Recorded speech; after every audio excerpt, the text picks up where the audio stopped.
Yeah, let's come up with a name. The exciting start to our own spin-off. We come up with a name.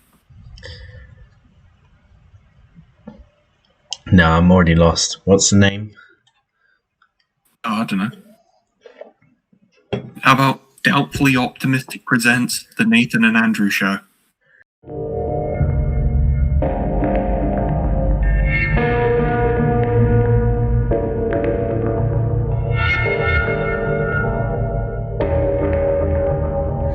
Yeah, sure, that'll do. Basic conceit of this podcast. Do we have the main podcast, Doubtfully Optimistic, and this is kind of a spin-off. We will be back on Doubtfully Optimistic soon. We're working on it. Everyone started uni and jobs, so that's why there's been a break. But this is a little spin-off. It might be more frequent, it might not. This is one we're kind of just going to record randomly, right? More frequent than content on my channel. Yeah. Well, the general idea is everything we talk about at the time of recording is available on Netflix. Yeah. So, if you want to do kind of a introduction to this week's film. Okay, well, we have kind of last minute decided to talk about Deadpool because it was added to Netflix UK in September. Yeah. What's Deadpool? Deadpool is basically a superhero comedy film starring Ryan Reynolds as the Merc with the mouth. He's basically just going around killing people, trying to get a bad guy to fix what happened to his face. Excellent. One of my top 5 favorite films of all time, and I struggle to explain it. In your top 5? Yeah. Because I went to see that thing like 3-4 times in cinema. Do you have it higher than the second one? Yeah. You do? Yeah. I have the second one higher. Because the genre of the second one is more of like a father-son like dramedy. Well, more I'm kind of, my problems with the first Deadpool is that, like, rewatchability wise, I don't think it's as strong on a rewatch because of the general kind of origin story nature, where it's like the actual parts of it that are origin are kind of boring when you rewatch it. Then you should definitely stay away from the Birds of Prey film because you can definitely tell that ripped off Deadpool. Yeah, I never intend to watch Birds of Prey, so that's all good. I watched it, it's crap. The directing wise during fight scenes is good, like it's okay, but other than that, that's all I've seen. All I've seen is the various posts from Sam Hargrave of stunts in the film. That's all I've seen of the entire film. But back to Deadpool. Okay. I absolutely loved it. I mean, because it was kind of like the first of its kind among superhero films. Like, there have been R-rated superhero films before, like Blade and Kick-Ass and that. But Deadpool was kind of like the first one to do like it as like from a mainstream hero in a mainstream film franchise. Yeah, and of course made lots of money, which convinced studios that it was a thing that could make money. Although it seemed more convinced DC that you could make money with R-rated films rather than Marvel, the people who made the thing. Which just showed DC were just making money off bad films anyway.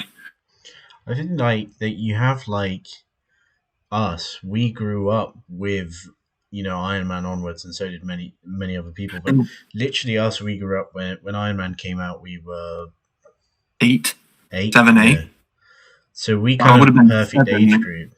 It would have been about 6. It almost makes sense for us because Deadpool came out when we were 15. So it was almost this timeline of like the fans who were there from the beginning finally got this film that aged with them almost.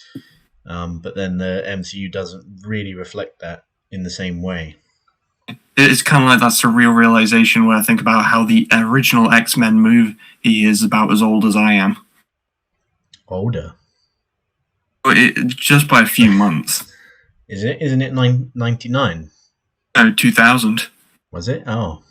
It was July 14th, 2000 came out.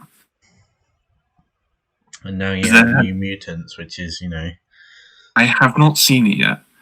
It's shockingly bad. Well, when you delay a movie that much, it's pretty much bound to be bad.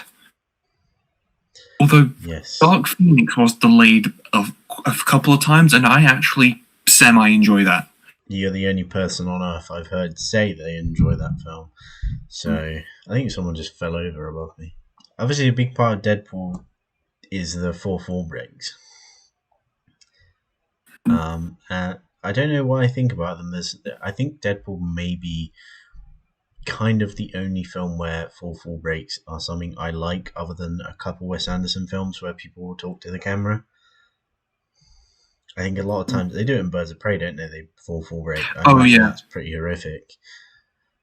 It's just kind of very, very random. I mean, it only happens like a couple of times, and there's just like no story context for it. Because like with Deadpool, you'd understand because his mutation kind of causes that kind of stuff. But Birds of Prey is just like, yeah, you're clearly trying to rip off Deadpool. Also, the TV show House of Cards, that did fourth wall breaks. Oh, yes, yeah. I didn't get very far into that. I watched all 6 seasons, and by the end, I was just ready to end it all. Yeah, I'm surprised you made it. You even attempted this last season. It clearly suffered without Kevin Spacey. Oh, of course. I watched probably half the first season, and I kind of gave up just because of the wife. I couldn't stand her at all. So an entire season dedicated to her is sounds like hell. But yeah, fourth wall breaks. And I think there's an interesting difference between Deadpool comic and Deadpool film, where in essence they're the same, but in like practicality they're kind of completely different. Like the Deadpool in the comics almost makes more deep cut references. He's more of like a make jokes about things that are like cult famous or just like tiny little references. It doesn't swear often, although that has changed more recently. Whereas you have like movie Deadpool. That book. Yeah, kids will probably pick up the comic books and like read it so they can. Plus, because Marvel's more known for being more kid friendly, probably wanted to avoid because I almost think that like the less raunchy Deadpool is funnier, comic wise. For the movie, it makes sense that he's incredibly raunchy. When I heard like a couple of years ago that they were planning a PG-13 edit of the second Deadpool movie, I was just like, no, that can't work. That just can't work. Yeah. Yeah, movie-wise, I think it's almost Deadpool is more Ryan Reynolds than Deadpool. Well, he was the movie started development in 2004, and he was always attached to do it. Yeah. Oh, yeah.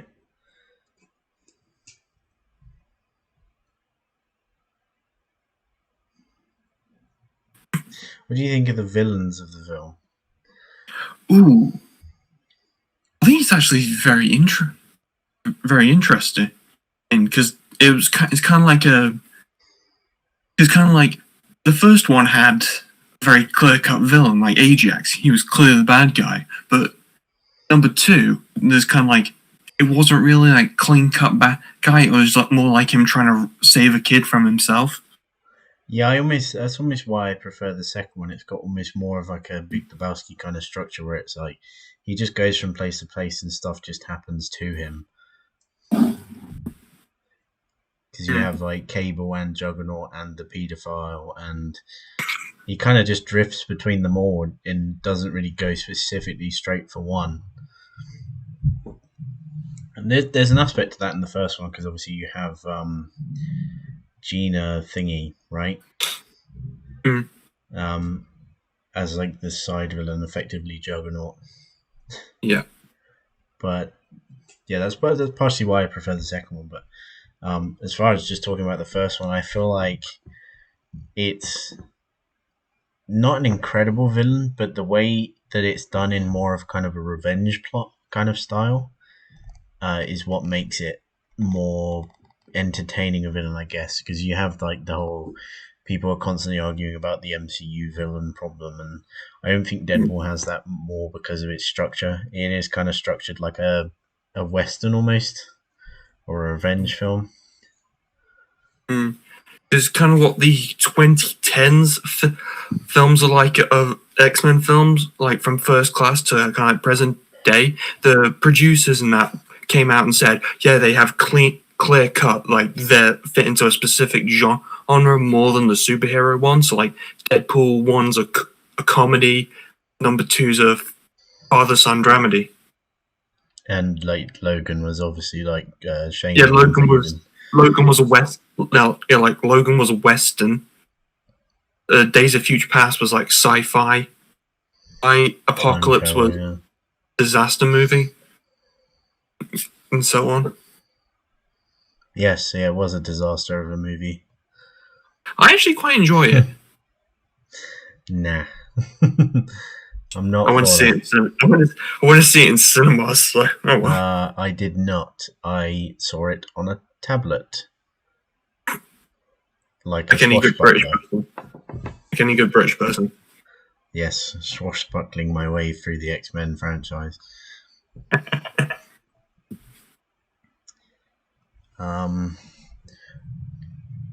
Oh, okay. What do you think about the direction of Deadpool? Because obviously, since then, Tim Miller's he's almost at the top and almost at a point of being unheard of after because I feel like Tim Miller's only done one film other than Deadpool, which was Terminator Dark Fate. Yeah, I mean, the direction of the first Deadpool, that's it's good. I just never really thought about it in terms of the direction before. I think as far as like action, it's very strong. Tim Miller's always been very action centric. He had a big part in John Wick movies, didn't he? And but as far as like the general look of the film, I'd say it doesn't look amazing. It's got like a very weird kind of grayish, brownish flatness to it. Because it's Canada. Yeah, I guess that makes sense for that. But at the same time, I feel like with Deadpool, you could have this crazy kind of visual flair. Like you could make it look almost like a Tarantino film. You just have that kind of level of blood and violence. Kind of like number 2, because that kind of looked a bit more darker. Yeah, exactly like the opening of 2, kind of. Well, we know number 2 had an amazing director at the helm, considering his CV. Was 2 David Leitch? Yeah. Yes, yeah, I love David Leitch. Yeah. Yeah, was that before or after Atomic Blonde? That was after. After. It was in between Atomic Blonde and Hobbs and Shaw. Yeah, I'm a big. That's almost like a slow descent of style to a studio. It's like Atomic Blonde, which is an incredibly stylish film with lots of lighting, and then it's to Hobbs and Shaw, which is very flat. I think he's doing an action film on a train starring Brad Pitt next. Oh, that will be. I think it's called Bullet Train or something. Bullet Train, the remake of Unstoppable. Didn't learn the first time. People love movies about trains at the moment, apparently, after the Liam Neeson one, The Commuter. Oh, well, that was like 2 years ago. Yeah, and it was. I mean, nothing to do with Deadpool. I didn't see The Commuter, but I did see Non-Stop, and I thought it was pretty good, like dumb thriller. I never saw The Commuter. No. I can't actually remember like what was the last like Liam Neeson film I watched for the first time. I think it was probably like Taken or something. Yeah, I actually have no idea what the last film I watched with Liam Neeson in general was. Yeah, me neither. It was definitely one where he was really young. But he's not in Deadpool. No. Which It's hard to stay on topic. It's so easy to just ramble out into madness. Maybe that's the entire point of this one, is to ramble out into madness. And the main podcast and my show will have to get a new stick, because that's the whole point of the other shows, just ramble on into madness. Every show is to ramble into madness. Yep. How do you repackage and sell the same thing to people over and over again? I'm not doing it very frequently. Do the same thing again and make it bigger. That's what they did for Zombieland. And countless. I recently rewatched Double Tap. Oh yeah, me too. Yeah. What do you think? Honestly, it's a good film. It just lacks something that the first one had. Yeah, I agree. I really liked it the first time. The second time I was quite bored by it, but I still liked it. And it's this weird thing of like, when the best scene in the movie is the mid-credit scene, does that mean it was a good movie? Bill Murray. Yeah. That thing of like, when a film has a really great ending and it just tricks you into thinking the whole thing was good just because of that. I feel like that's kind of taken effect for Double Tap. All I could think was Zombieland Triple Tap coming 2029. And it's just Bill Murray playing golf. Bill Murray will be dead by then. Oh, don't say that. Bill Murray is the best actor on earth. I'm so sorry, Bill Murray. Yeah, you better be. Hopefully he's not watching this. I'd be surprised. I'd be really surprised. It's just one like, and it's like a comment from Bill Murray. It's like, actually, I will be in Zombieland 3. Thanks. I don't actually think there's been talk of a Zombieland 3. No, I think it was almost a two and done sort of thing. I know the director Ruben Fleischer. He mentioned that he would like to do a spin-off. Yeah, they've been trying to do that for a long time, haven't they? No, it was of the Madison character, Zoe Dutch. Oh. I think he mentioned he would like to do a spin-off of her. The person everyone cares about the least. Yeah. And he's doing God, what's he doing? Is he doing Venom 2? No, it's Andy Serkis doing Venom 2. Oh, okay. He was somehow doing that at the same time as he's doing Batman. Well, he's not directing Batman, is he? Yeah, but he's only acting in it. Yeah, he should be fine. Speaking of, I mean, Colin Farrell looks unrecognizable. I honestly thought it was like just a completely other dude. Like with Zombieland Double Tap, all I could think was Jesse Eisenberg and Woody Harrelson were like in 4 movies together across 10 years. Wait, what other two were they in? The Now You See Me films. I actually watched them first time over the last month. I actually really enjoyed that. It's Ty's favourite film, the first one. I prefer the second one. I haven't seen the second one, but I like the first one. It's a good like dumb thriller.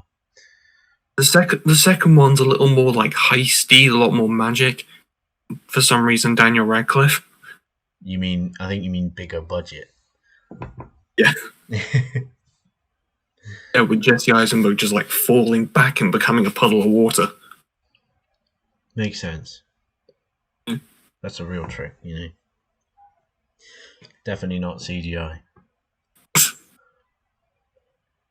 Like the blood in Deadpool, which is my biggest complaint about the film.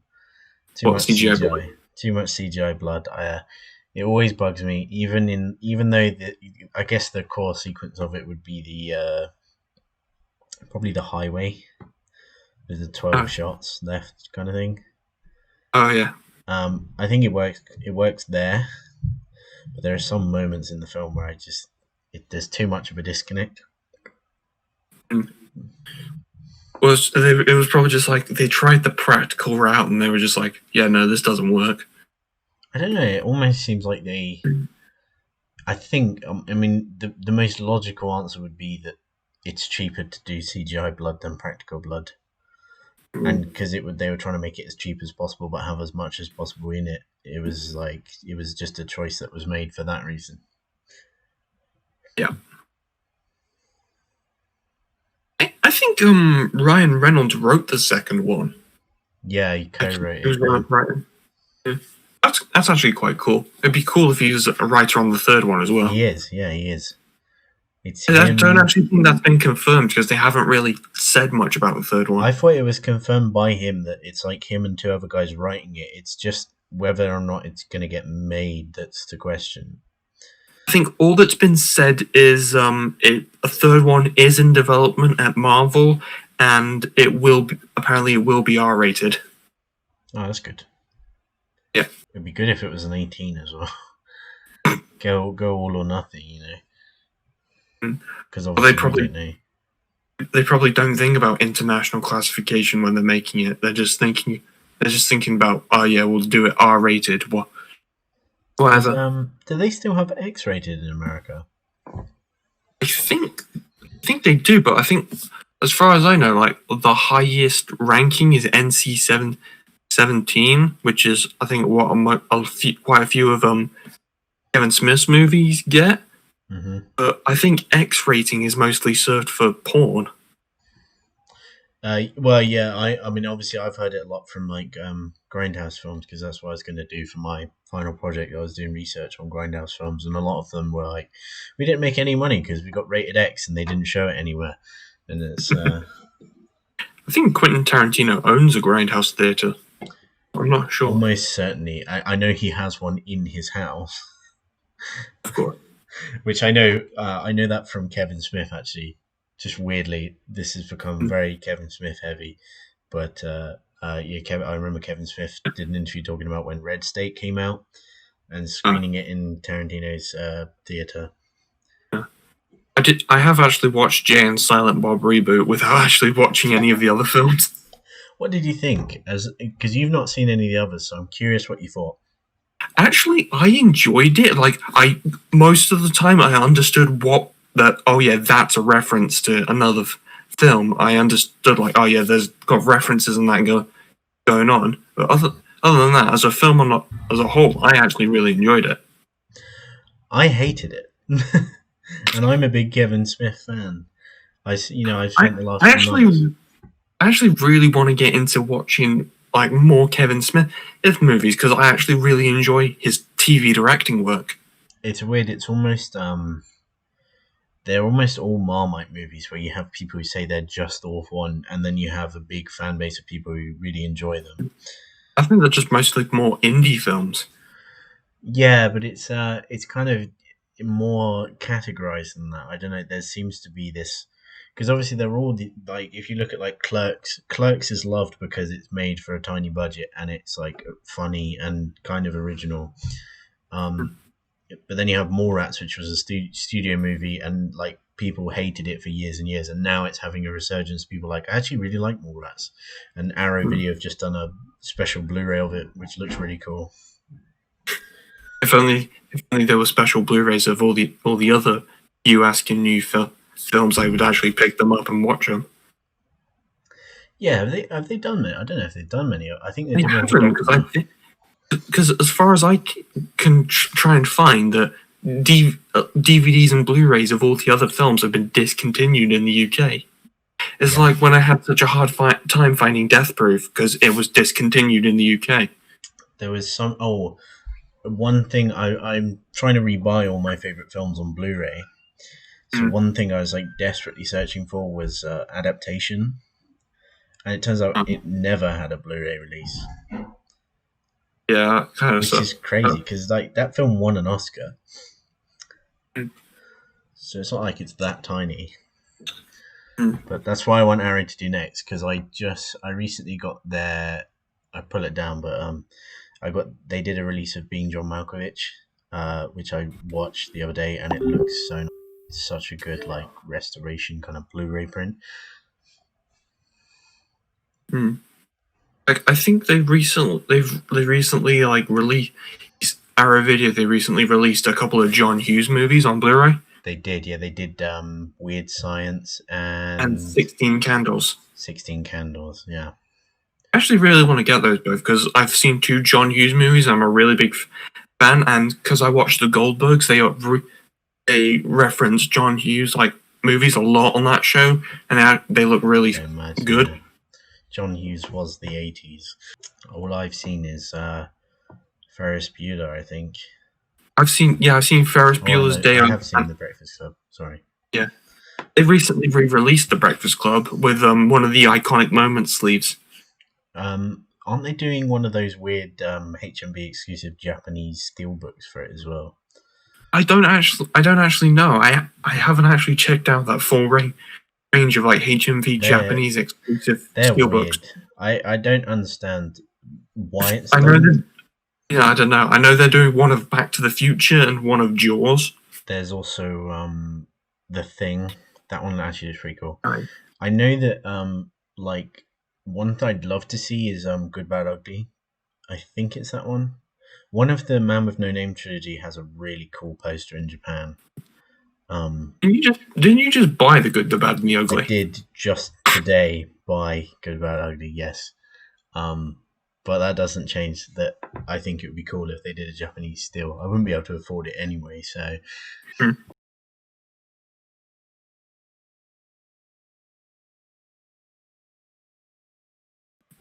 Me knocking or anything, didn't it? Because I was trying to stay low so my bottom half doesn't come up on the camera.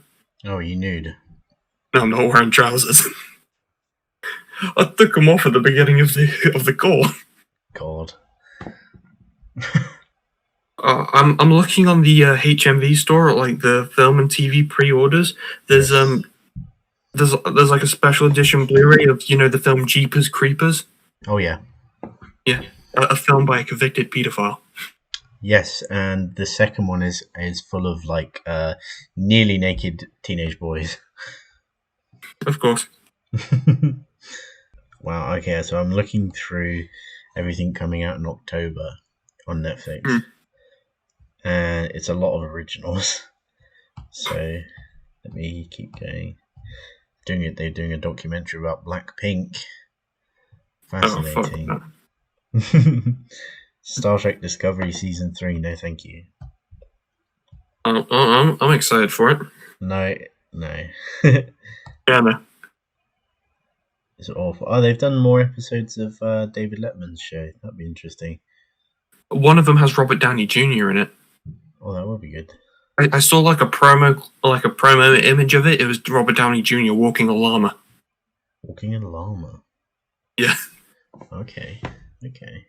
So they've got, coming this month, Dolphin Tale 2. You a fan of that one? No, you're not a fan? No. I don't actually... I think I've seen the first Dolphin Tale, I just don't remember it. I think it's kind of Free Willy with a dolphin.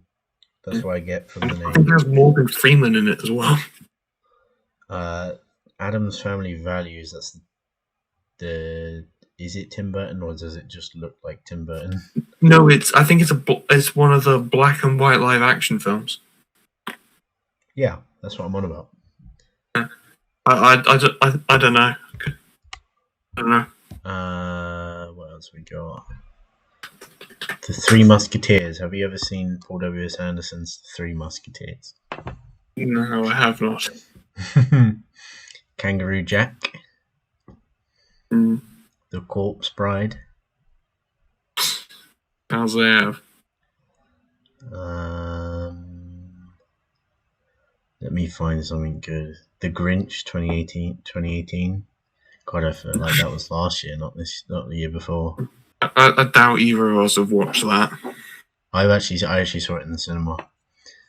Why? My mum wanted to see it, but it wasn't too bad. It was okay. For what it is, I'm not, I'm pretty against Illumination for the most part. But of all their films, I thought it was pretty good. I also thought the soundtrack was really good. It was Tyler, the Creator soundtrack. So here's a good list of things. So they're adding all the Paranormal Activity films, which I couldn't care less about. I was going to say, I have the first one on DVD, but I haven't actually watched it. They are adding The Purge Anarchy, which I've not seen, but I assume you have. That's your kind of thing. I have seen The Purge Anarchy. What do you think? That was the second one. It's got Frank Grillo in it, and I think it was actually like it was mostly just like Frank Grillo being a vigilante on Purge Night. Right. The Bourne collection, which I assume means all 5. Yeah, I think it is actually. I think it's like 4 or 5 Bourne films they're adding. Have you seen all of those? I have not seen any of them. Oh, you've got to watch those. But you can skip Legacy, obviously. What, the one without Matt Damon? The one that for most people doesn't exist anymore. The one with Jeremy Renner and Ed Norton. Yeah, I don't have a massive problem with Jeremy Renner. It's just not a very good film in general. Jeremy Renner was actually very funny in that comedy movie he did a couple of years ago where he broke his arms. Tag. Yeah, I saw that in cinema. Wow. It was pretty funny. I tried to watch it. I did not get far. They are adding Rampage, which I know you've seen. I saw that in cinema, actually. For some reason, I chose that over seeing Ready Player One, but I saw Ready Player One eventually. I really loved Ready Player One. I'd rather see Rampage than Ready Player One. I hate Ready Player One. Actually, for what it was, Rampage was decent. I mean, I used to play the arcade game. I assume it's nothing like it. No. It's basically just Dwayne Johnson being friends with a gorilla and and it's also got Jeffrey Dean Morgan in it. Him. Yes, that one. Gotta love some Jeffrey Dean Morgan. He's so overrated these days. Yeah, but he's alright. He's alright, yeah, but he's just... He shows up in things people are like, oh, it's going to be amazing because he's in it. I'm thinking, why? They are adding Bridget Jones, The Edge of Reason, your favourite film, right? I've never seen any of the Bridget Jones movies. I'm a straight male, remember? A straight guy, remember? There's your problem. They're adding Forgetting Sarah Marshall, which is a decent film. Isn't that the Jason Segel Seth Rogen produced comedy or something? Yeah, it's produced by Judd Apatow. It's decent, it's got that same kind of Judd Apatow movie feel. I've recently been on a big kick for Judd Apatow movies, and I've been looking out for The King of Staten Island because it's gone down to a $5 on DVD, but I can't find it yet. So just order it. Yeah, but it's not a $5 on DVD anyway. You can order it. It's like in Asda and Sainsbury's and Tesco.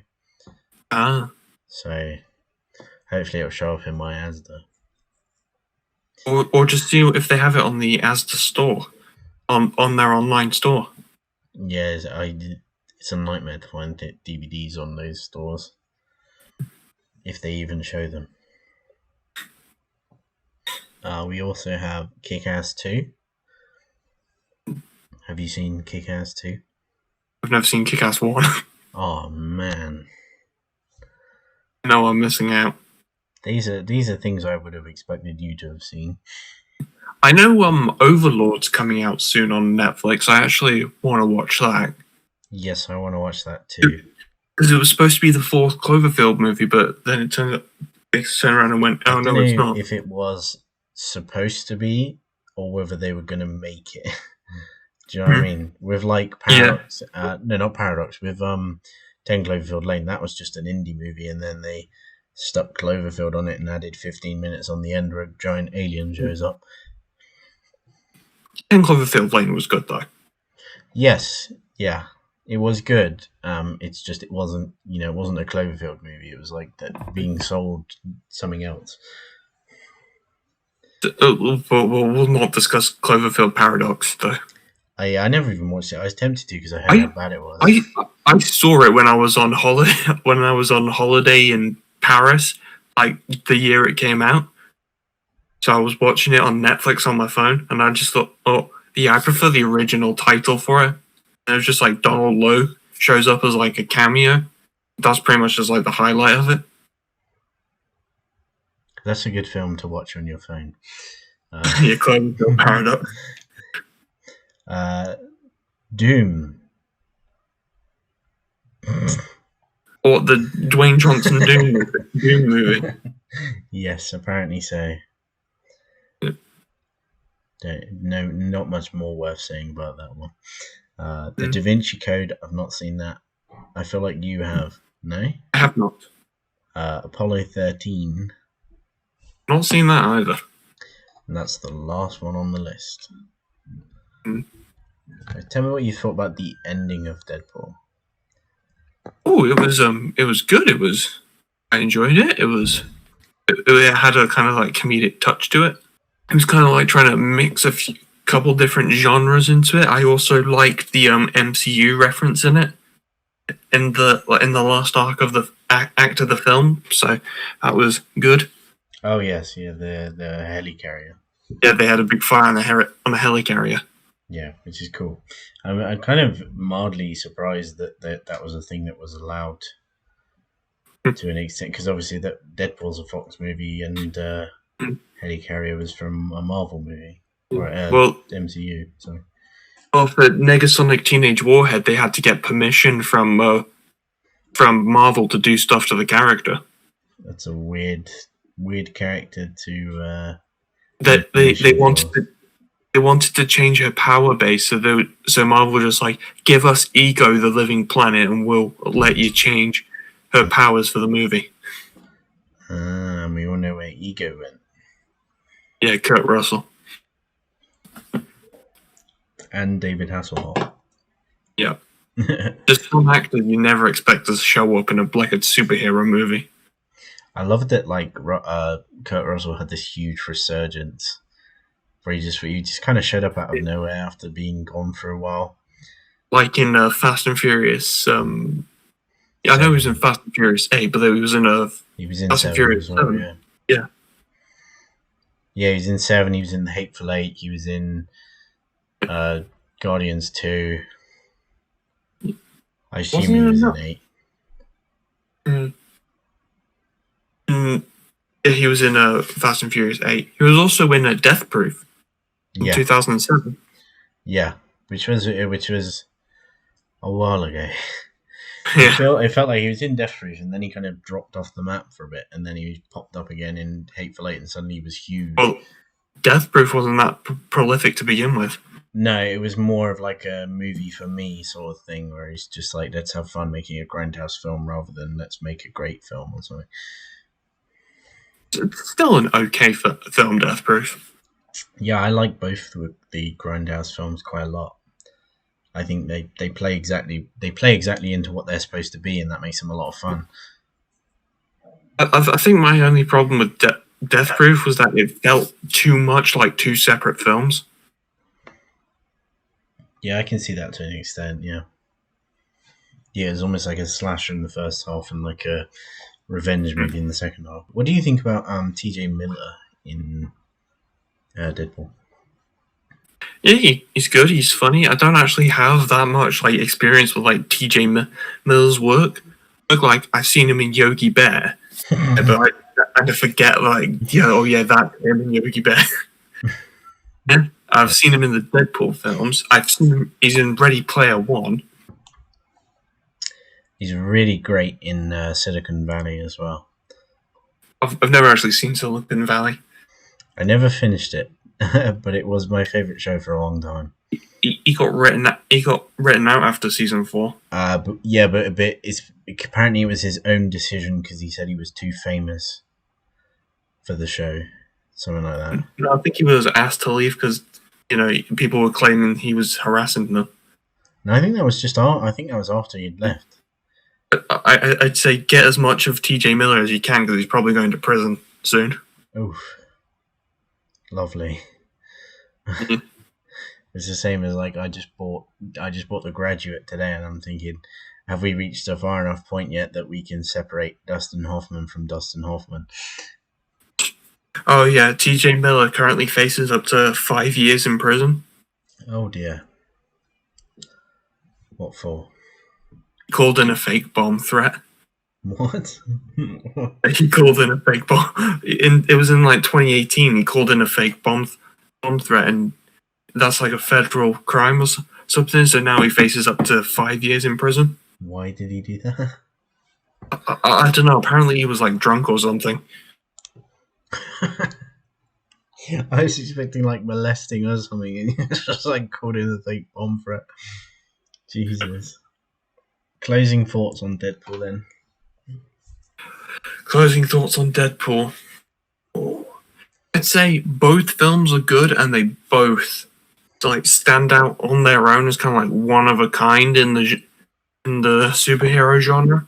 Yes, I guess. Yeah, they tap kind of into the same energy as The Boys, but The Boys is much more of a satire, and Deadpool is like a.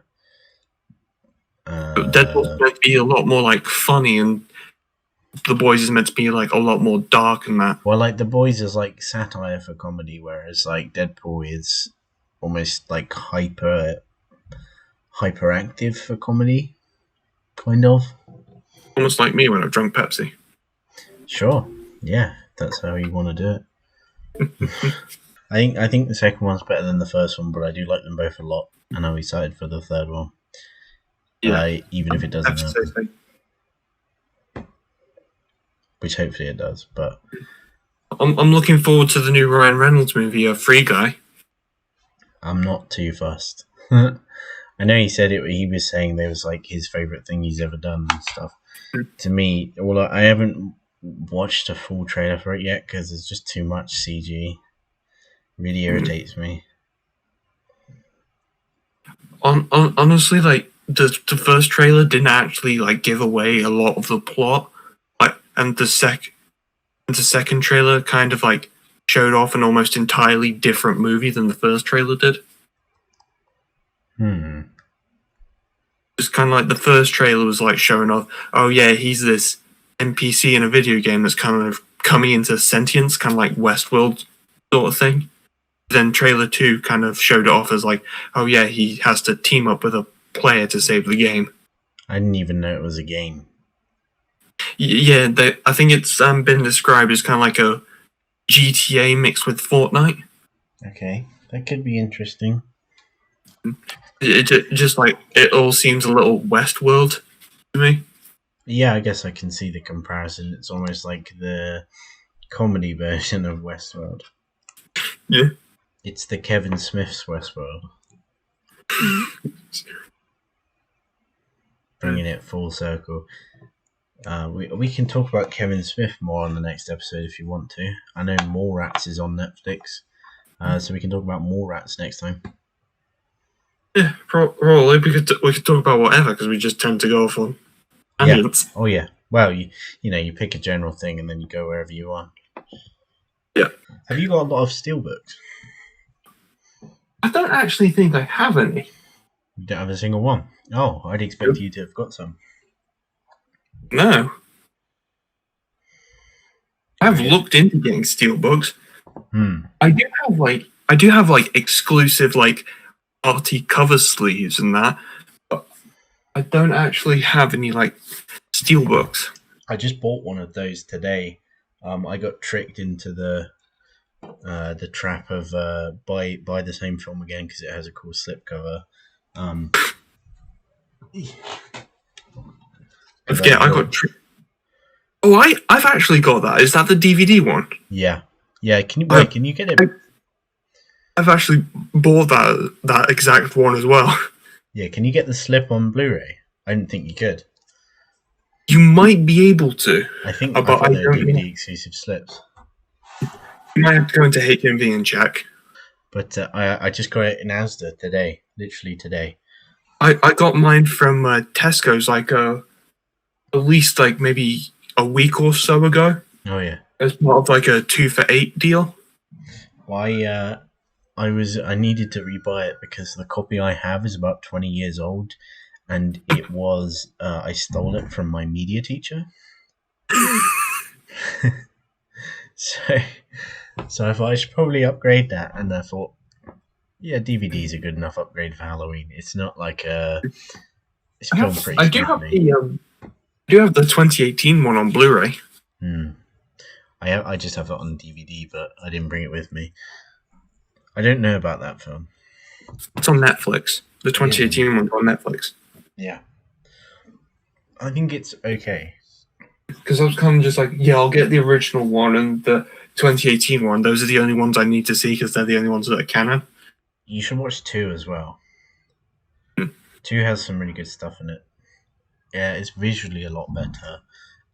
Plot wise, it's dumb as hell. But it's also that makes it very entertaining. It's a spin-off. It's just called Spinoff, Episode 1. We're the Nathan and Andrew show. Now. I thought I'd be nice and let you have your name go first. Sure, yeah. Like Ben and Jerry's. Because it was your idea. It was a joint idea, I think. I think Doubtfully Optimistic itself was kind of an idea of like me and you doing a pod and then get the idea because I think you did credit me with creating the idea on like the first episode. Mm-hmm. And then just kind of like I think we're credited first and second in the intro. Yes. I think so. I think it might go you. It might go Ty, you, me, Sam. Yeah. I believe. I'll make a new intro for this one. I'll use some clips.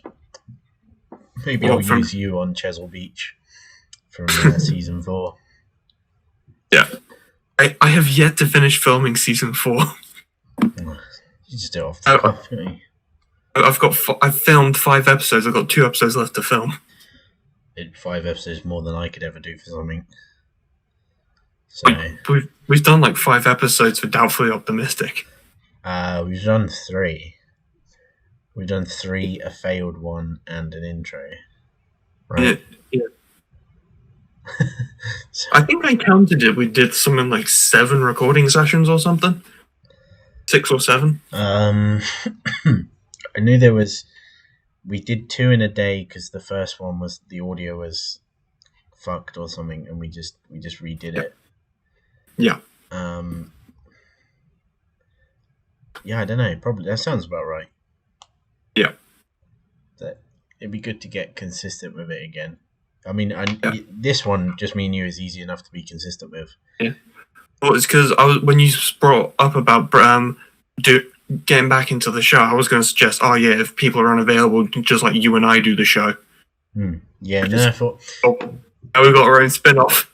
That's what I was thinking. Like, if the main one, if Doubtfully Optimistic becomes a once a month, once every other month thing, then it doesn't matter too much because we make sure we have everyone on that. And when it's just a smaller group, we can do it on this one. Yeah. But you just got more go like, yeah, we got our own spin-off. but we of course we still do the main show. Yeah, I think the main show is kind of the group under the stairs show, and this is the we'll probably get more into like I guess we'll go into more detail on some things. With both of us being film students now. Or you're TV, aren't you? But still. Yeah, but it seems we're doing more stuff about film than we are actually about TV. What have you done so far? It's mostly just like getting used to the stuff. I've been for one of my units. But apparently, over the first semester, we're going to make like 4 short films. Oh. The only one we're going to get assessed on is one we have to make by ourselves over Christmas. Oh, that's weird. And that's me. Yeah, we just literally ours is just 1 3-minute short film. It's just like for a TV course, we seem to be doing a lot about film. Yeah, that's weird. What have you looked into? Have you been doing like film analysis or anything? No, we haven't. That makes sense. I think we might be starting it because like in one of the last Zoom calls for one of my units that was on about the 4 short films, the tutor said, "Oh yeah, we want you to watch a specific episode of Doctor Who, and you're going to talk about it next week." Yeah. I resisted the temptation to say, "Bitch, I watched that live on TV when it first aired." Yeah, we've been having 2 films a week we have to watch, and then reading on those films. which started out with like shit, I don't even remember.